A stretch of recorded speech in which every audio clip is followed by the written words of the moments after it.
Sabe aquela história do Dr. Frankenstein que cria um monstro e depois a criatura se volta contra o próprio criador? Parece que a gente está vendo uma versão moderna disso acontecer na política brasileira. Alexandre de Moraes, que por tanto tempo foi o monstro de estimação da esquerda para atacar a direita, parece que saiu da coleira.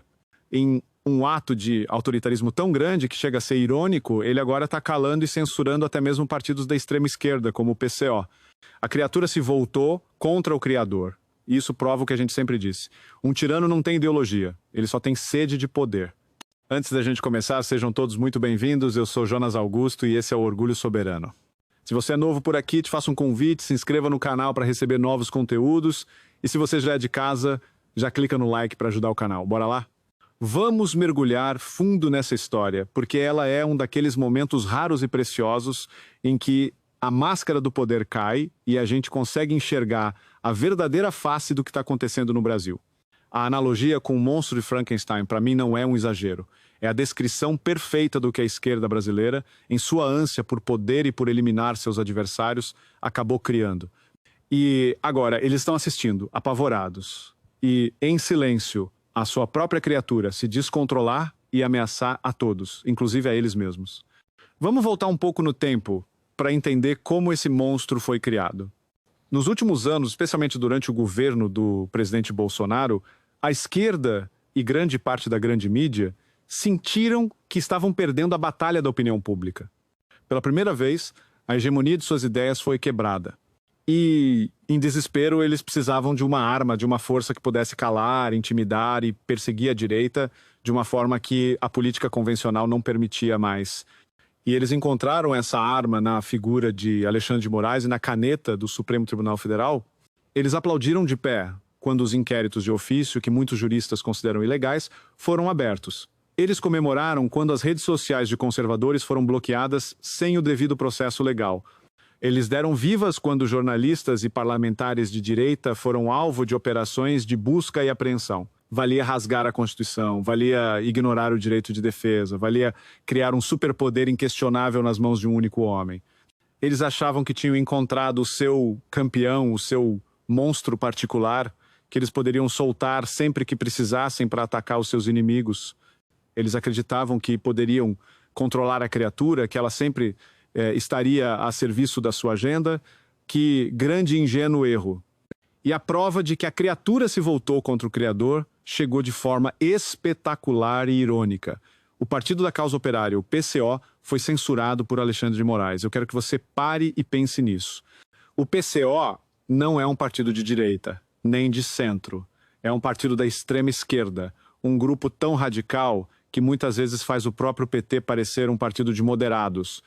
Eles defendem abertamente ditaduras, eles têm uma visão de mundo completamente alinhada com o que há de mais radical no pensamento de esquerda, e mesmo assim eles foram censurados, suas redes sociais foram bloqueadas por ordem do ministro.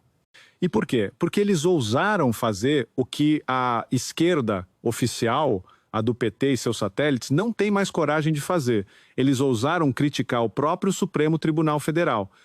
Eles ousaram apontar o dedo para o autoritarismo de ministros, mesmo que por suas próprias razões e com sua própria linguagem. E nesse momento, o monstro não quis saber de ideologia. O monstro não quis saber se o PCO era de esquerda ou de direita. Ele só entendeu uma coisa: estão me criticando. E a resposta de um poder que não tem freios, que não tem limites, é sempre a mesma: a censura, o silenciamento. O que a Cristina Graimel, da Gazeta do Povo, apontou em sua análise é exatamente isso. O Alexandre de Moraes calou até a extrema esquerda. E qual foi a reação do resto da esquerda? O silêncio. Um silêncio ensurdecedor e cúmplice. Onde estavam os grandes defensores da liberdade de expressão para defender o PCO? Onde estavam os intelectuais, os artistas, os jornalistas que vivem gritando contra a censura, quando ela supostamente vem da direita, todos calados? Por quê? Porque eles estão em uma sinuca de bico. E se eles defendem o direito do PCO de se expressar, eles precisam admitir que existe uma máquina de censura funcionando no Brasil, a mesma máquina que eles aplaudiram quando ela era usada contra os seus adversários. E se eles não defendem o PCO, Eles rasgam a própria fantasia de defensores da liberdade e admitem que, para eles, a liberdade de expressão só vale para quem concorda com eles. Esse episódio do PCO é a prova cabal do que a gente sempre disse. Um tirano não tem ideologia, ele só tem sede de poder. A partir do momento em que você dá a um homem o poder de decidir quem pode falar e quem não pode, ele não vai usar esse poder para proteger uma ideologia. Ele vai usar esse poder para se proteger a si mesmo. Qualquer um que o critique, que aponte seus erros, que ameace sua autoridade, se torna um inimigo, não importa o lado político. A criatura, uma vez solta, não obedece mais ao seu criador. Ela age por instinto próprio, e o seu único instinto é o de se perpetuar no poder a qualquer custo, e essa sede de poder contaminou não apenas um ministro, mas parece ter se espalhado por outras instituições, como a Cristina Graham bem lembrou. Ela citou o caso da OAB, uma entidade que deveria ser a maior defensora do direito de defesa e do Estado de Direito, mas que em muitos momentos pareceu mais um puxadinho do governo, emitindo notas e opiniões que pareciam muito mais políticas do que jurídicas. Quando as próprias instituições que deveriam servir de freio ao poder se rendem, se entregam, o que sobra?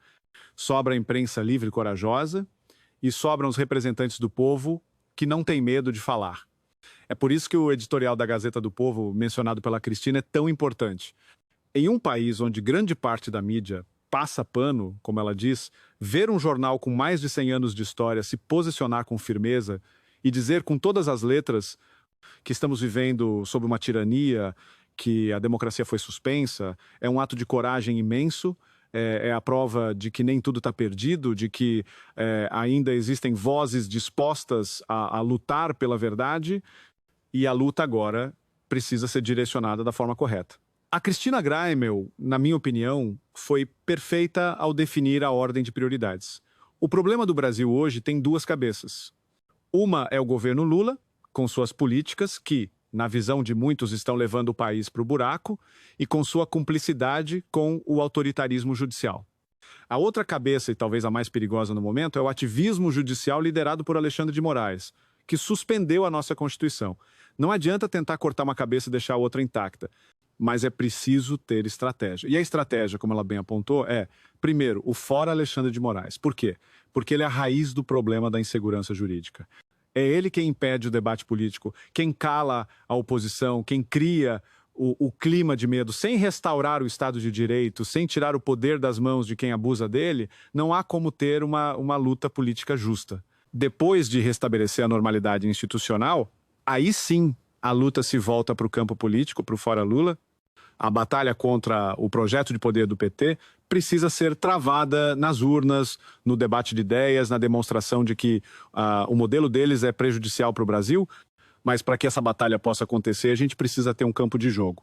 E hoje, o Alexandre de Moraes destruiu o campo de jogo. Ele virou dono do campo, o juiz, o bandeirinha e o capitão dos dois times. O que a gente viu com o caso do PCO foi um pequeno vislumbre do que o futuro nos reserva se nada for feito. Um futuro onde a única opinião permitida será a do dono do poder. E não importa se você é de direita, de centro ou até de esquerda. Se você sair da linha, se você ousar questionar, a mordaça chegará para você também. A criatura de Frankenstein não escolhe suas vítimas pela ideologia, mas pela desobediência. E é por isso que a luta contra essa tirania não deveria ser apenas da direita. Deveria ser de todos que ainda acreditam na liberdade. Mas, infelizmente, parece que a maior parte da esquerda preferiu o silêncio cúmplice. Talvez ainda na vã esperança de que um dia eles consigam colocar a coleira de volta no monstro que eles mesmos criaram. Essa história do monstro de Frankenstein é a metáfora perfeita para o momento que a gente vive. A esquerda criou uma arma para nos atacar e agora essa arma se virou contra eles e ameaça a todos nós. Eu quero saber a sua opinião.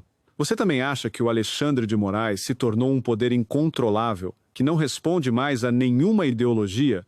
Acredita que a esquerda vai acordar para o perigo que ajudou a criar? Deixe seu comentário aqui embaixo, vamos conversar sobre isso.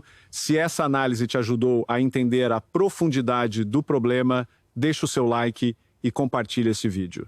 As pessoas precisam entender que a luta pela liberdade é uma luta de todos. E se você ainda não faz parte do orgulho soberano, agora é a hora. Inscreva-se no canal e ative o sininho. porque a gente não vai parar de lutar e de trazer a verdade, não importa o quão dura ela seja. Um grande abraço.